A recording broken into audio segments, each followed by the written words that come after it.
You might remember a news story from this summer. Okinawa Shikaku, a high school in Japan, made it to the summer cross-country final for the very first time. And flights from Okinawa to Osaka, where cross-country is located, sold out right away.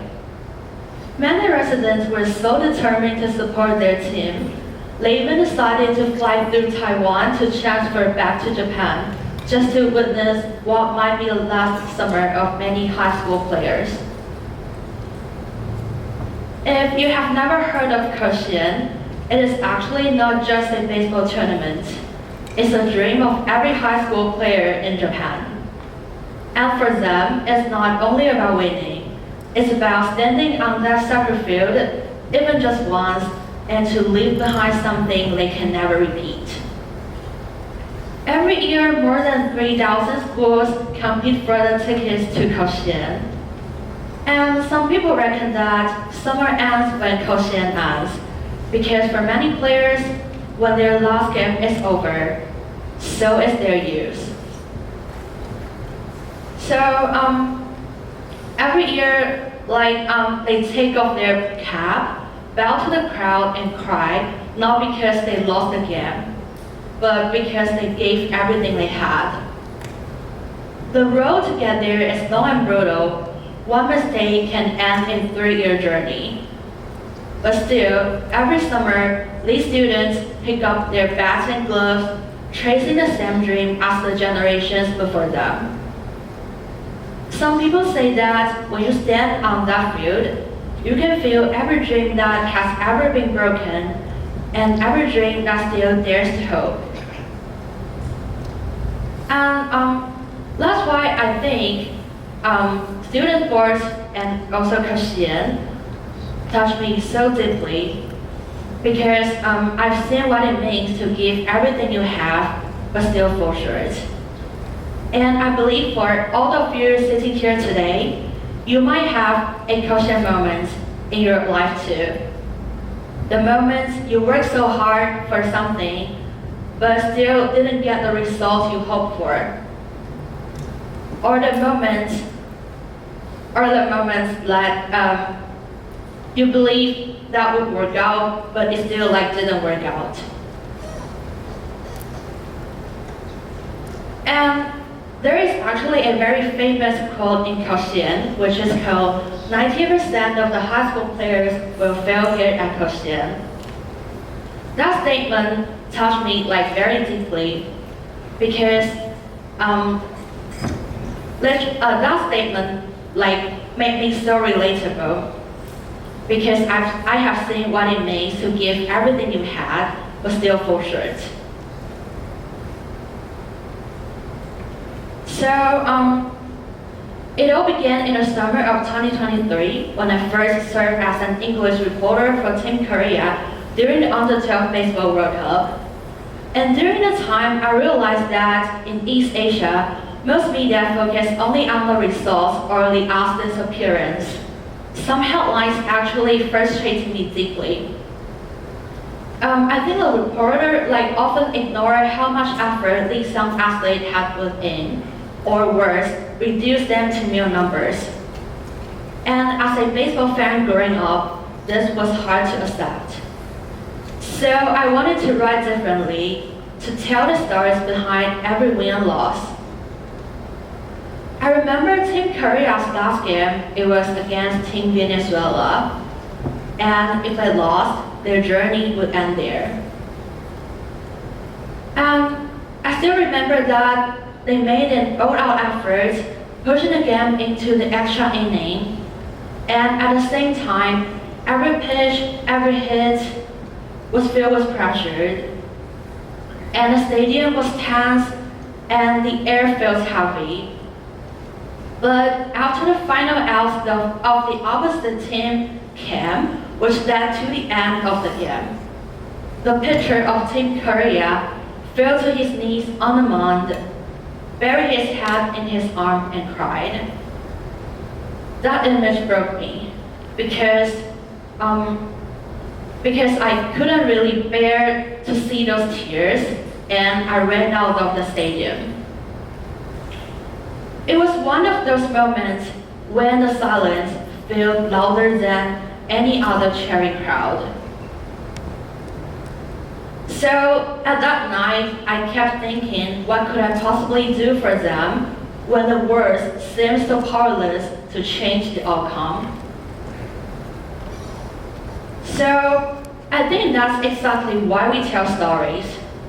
I choose to write it and turn that pain into something that could be remembered, not as defeat, but as a reminder of how hard they tried, how hard they dared to try.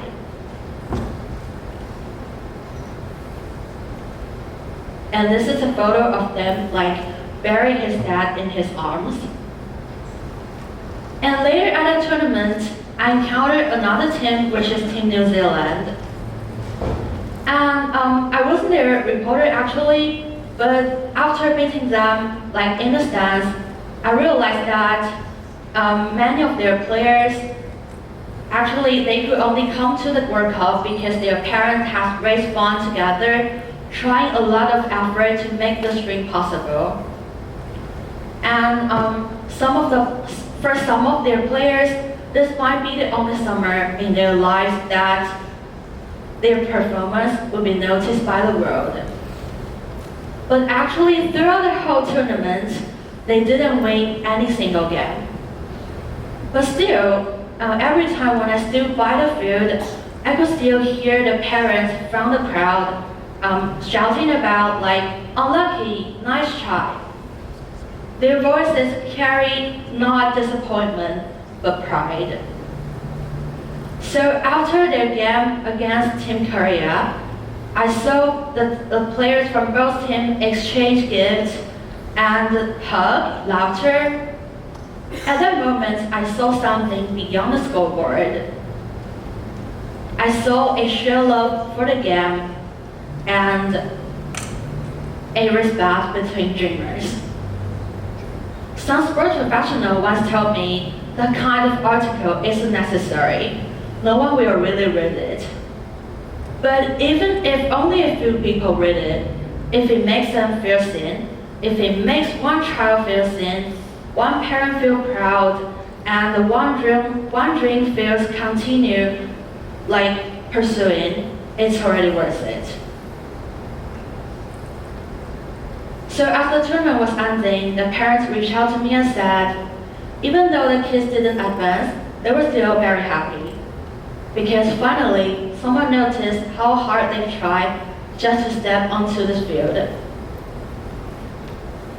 And what happens after the story is told and after the final act?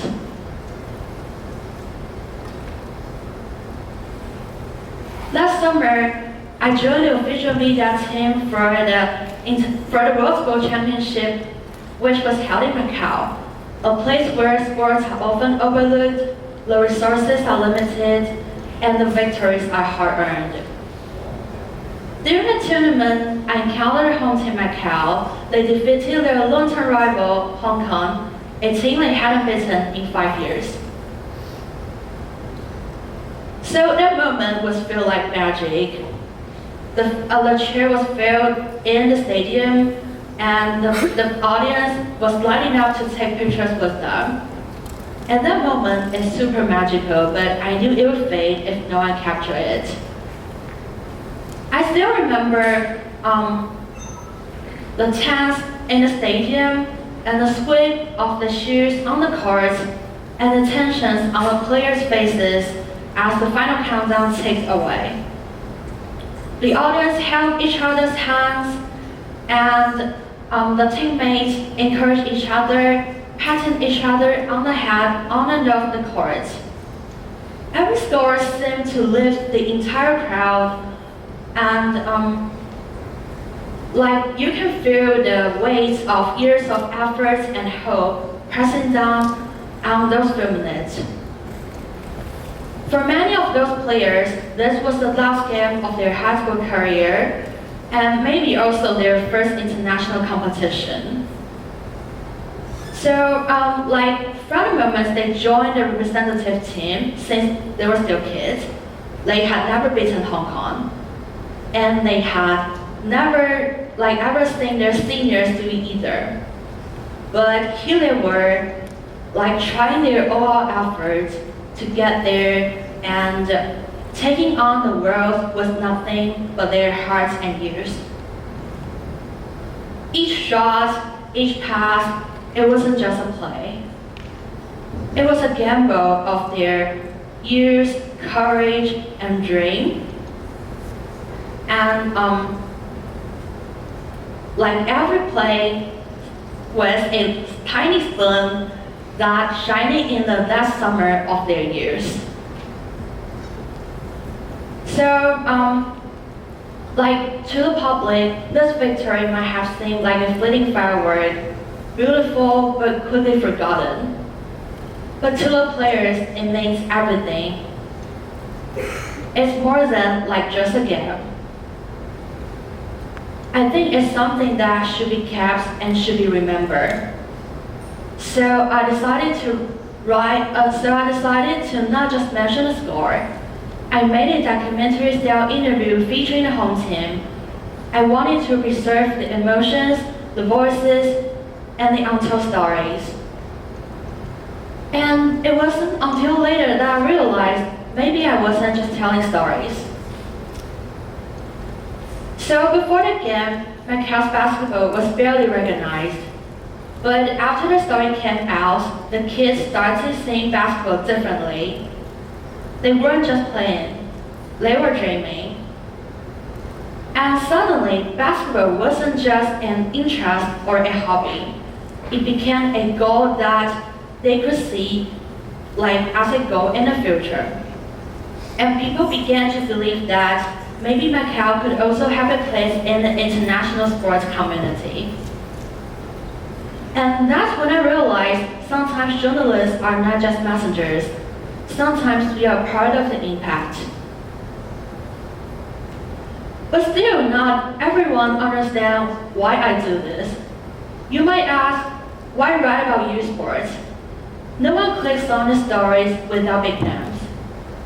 But for me, it's easy to follow the crowd and write what's popular.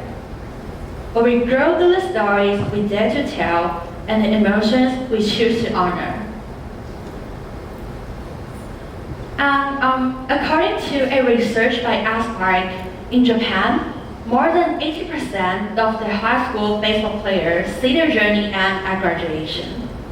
So for us, we may have many summers to experience, but for some of the players, this is a summer they have spent more than 10 years striving for just to be seen, and one summer is all they have to blow. Being an empath may not always be comfortable, but it gives you the chance to keep going. Remember the quotient quote that I mentioned at the beginning? I actually hadn't told you the full version. The full quote is, 90% of the high school players will fail here at quotient and then become stronger. That's what I believe the stars can do. They turn their fleeting moments into lasting chance, just like a summer flower that fades but leaves behind a promise for another season. Because even the smallest summer flower, fragrant and brave, can still shine and inspire the next dream to grow. You might not holding a camera or writing an article, but for all of us sitting here, you all hold the power to notice. To notice your classmates who keeps practicing after everyone's going home. To notice your friends who smile even when they're actually struggling inside. And to notice your own personal growth even if no one else does. Because maybe empathy isn't about changing the whole world. Perhaps it's about changing one person's growth, even just a little bit. Because even the small act of noticing can make someone believe they still matter. And maybe you might be the light for someone who decides not to give up, promising themselves another summer to shine. So after the final out of the stadium, the players who lose the game, they don't just walk away. They kneel, scoop up a handful of black soil, and take it home, which is the reminder of they once stood on the cushion, chasing their dream with all they had. And it also serves as a reminder, like it also carries both tears and pride, that even if you fall short, but your effort still leaves a mark. So you have already heard me finishing my story today, but more importantly, you now have your own too. So when you leave this room, try to carry a small story of someone's dream with you. Nurture it, share it, and let it inspire someone else to bloom. Because you never know which summer flower you'll help come to life with empathy. Thank you.